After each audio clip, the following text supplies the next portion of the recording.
Cognitive paradigms get a bit scrambled when one sees a real dragon. But we must resist the imposing paradigm of reality given by the world. Now my eyes were opened in slumber, and in my inner mind I saw a dragon, real and proper, and with astonishment. Then a female angel took me and showed me a plain of many dragons, flying about. I wasn't quite sure why the angel showed this to me, as I saw no real point to this visage at the time. But I want to talk about the dragons of never-ending, which is what I call them for the sake of my actual point.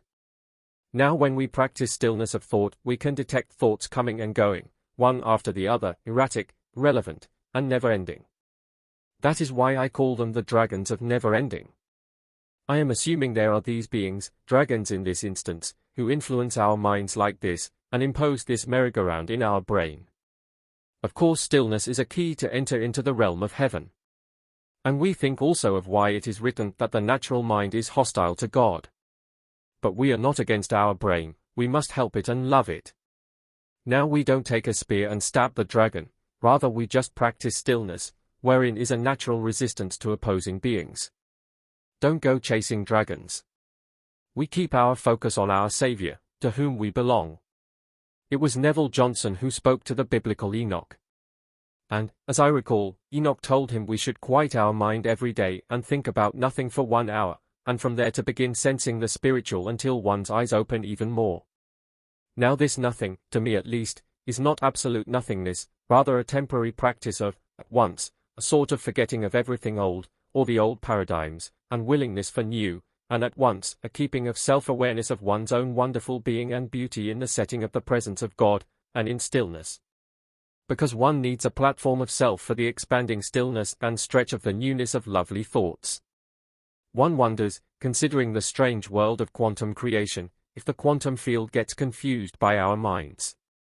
But, for the sake of the point, when the quantum field looks inside our brain minds, it finds too many things next to each other, multiple conversations we have within our minds with imaginary things, answering questions we make up ourselves, and whenever we are obliged, by our mind, to answer to something in our mind, then we are bound to it, for the moment.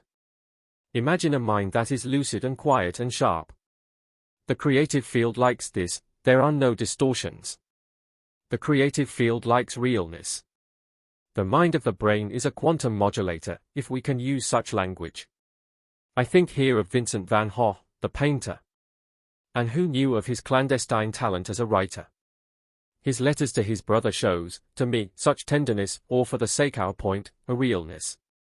I'm trying to find something in this sentence of his, feeling things themselves, reality, is more important than feeling paintings. To come to the point, if we send off our thoughts to fantasy too much, then we cannot touch reality.